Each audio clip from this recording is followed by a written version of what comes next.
পারবে না, কোনো মতেই বেরো হবে না, ভিতরেও যাবে না।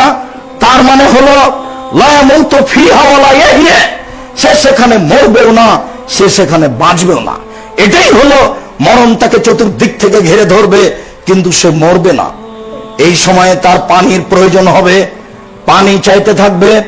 দীর্ঘ 1000 বছর পানি চাইলে তাকে পানি দেওয়া হবে। আল্লাহ তাআলা বলেন ফাসুকু মান হামিমা ফাকাত্তা মাআহুম, তাকে জ্বলন্ত উত্তপ্ত রক্তপুঞ্জ মিশ্রিত গরম পানি দেওয়া হবে।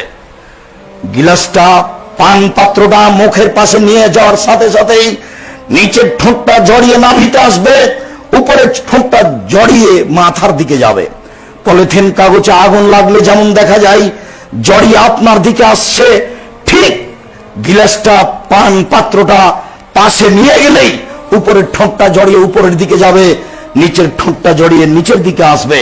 আর সব শরীরে রক্তগ্রস্ত যা আছে সব ঝরঝর ঝরঝর করে সব ঝরে পড়ে যাবে। আর এই ঝরে পড়া অবস্থায় এটাকে আবার ধরে রাখা হবে। যারা মদ খায় তাদের জন্য এটা বিশেষ পানীয়, এটা তাকে পান করতে দেওয়া হবে, যেটা তার শরীর থেকে ঝরে পড়ছে। তাকে বলা হয় রাদাগাতুল খাবাল। রাসূল সাল্লাল্লাহু আলাইহি সাল্লাম এই কথাই বলেছেন। আল্লাহ তাআলা এই কথা বলছেন। আমি আপনাকে বুঝাতে অক্ষম, কি দিয়ে বুঝাই? কত জ্বলন্ত উত্তপ্ত গরম পানি মুখে দেওয়ার সাথে সাথে তার এই অবস্থা হবে। আল্লাহ তাআলা বলেন ফালাম্মা নাজাজাত জুলুদুহুম বাদদাল্লাহুম জুলুদান গায়রাহা, যতবার তার গায়ের চামড়া জ্বলে যাবে ততবার তাকে পুনরায় ঠিক করা হবে। যতবার তার গায়ের চামড়া জ্বলে যাবে ততবার তাকে ঠিক করা হবে। সাওরাকুহুম সাউদা, আল্লাহ তাআলা জাহান্নামের আগুনের পাহাড় তৈরি করবেন। জাহান্নামের ভিতরে পাহাড়ে তাকে উঠতে বলা হবে, নামতে বলা হবে, উঠতে থাকবে আর নামতে থাকবে। রাসূল সাল্লাল্লাহু আলাইহি সাল্লাম বলেন নারুকুম জুজুন মিন সাবিনা জুজান মিন নারে জাহান্নাম, জাহান্নামের যে আগুন আছে তোমাদের বাড়ির আগুনের চেয়ে তার 69 গুণ ক্ষমতা বেশি। আপনার কাছেই আগুনের ক্ষমতার কমবেশ রয়েছে। সম্মানিত মসজিদের মুসল্লি, স্বাভাবিকভাবে খড় দিয়ে রান্না করতে যত সময় লাগে কাঠের খড়িতে তার চেয়ে কম সময় লাগবে। আবার কাঠের খড়ি যদি তেঁতুলের কাঠ হয় তাহলে তার চেয়ে কম সময় লাগবে। আবার যদি গ্যাসের আগুন হয় তাহলেও তার চেয়ে কম সময় লাগবে। আবার যে আগুনে এই বিশাল বিশাল লহকে গলিয়ে একবারে পানির মতো তৈরি করে বিভিন্ন প্রয়োজনীয় জিনিস তৈরি করা হচ্ছে, সে আগুনের ক্ষমতাই বা কত? আল্লাহ তাআলা বলছেন যে আগুন তোমাদের কাছে আছে এর চেয়ে জাহান্নামের আগুনের ক্ষমতা 69 গুণ বেশি। এই আগুন দিয়ে মানুষকে জ্বালানো হবে, যা আল্লাহ তাআলা বলেন, যা রাসূল সাল্লাল্লাহু আলাইহি সাল্লাম বলেন। আবু হুরায়রা রাদিয়াল্লাহু তাআলা আনহু বলেন রাসূল সাল্লাল্লাহু আলাইহি সাল্লাম বলেছেন মিনহুম মান তাখজুহুন নার ইলা কাবাইহি, কারো কারো জাহান্নামের আগুন হবে টাকনো পর্যন্ত। অমিনহুম মান তাখজুহুন নার ইলা রুকবাতাইহি, কারো কারো জাহান্নামের আগুন হবে হাঁটু পর্যন্ত।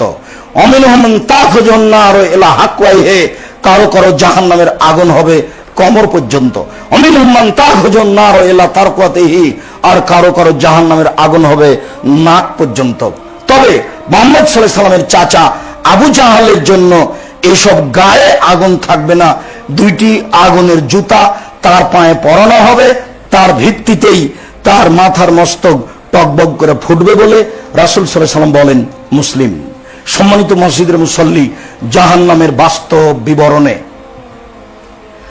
আবু হুরায়রা রাদিয়াল্লাহু তাআলা আনহু বলেন রাসূল সাল্লাল্লাহু আলাইহি সাল্লাম বলেছেন লাম্মা খালাকাল্লাহুন নারা, আল্লাহ তাআলা জাহান্নামকে যখন সৃষ্টি করলেন, তৈরি করলেন, কালালে জিবরিল, তখন আল্লাহ তাআলা জিবরিলকে বললেন এই জাহালান নার ফানজুর ইলাইহা, জিবরাইল তুমি জাহান্নামের নিকটে যাও, তুমি একটু জাহান্নাম দেখে আসো।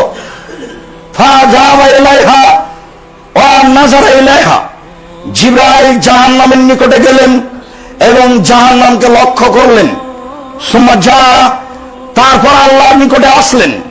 আল্লাহর নিকটে এসে বলছেন আয় রব্বে ইজ্জতে, হে আমার প্রতিপালক, তোমার সম্মানের কসম করে বলছি, তোমার ইজ্জতের কসম করে বলছি, তোমার মর্যাদার কসম করে বলছি, লা ইয়াসমাউ বিহা ফায়াদখুলাহা, জাহান্নামের কথা শুনবে তার ভিতরে প্রবেশ করবে, এমনটা হতে পারে না। জাহান্নামের আগুন, একদিকের আগুন ঝাপটা মেরে আরেকদিকের আগুনকে ধরে খাচ্ছে। হায় হায় হায় হায়, এটাই মানুষের থাকার জায়গা।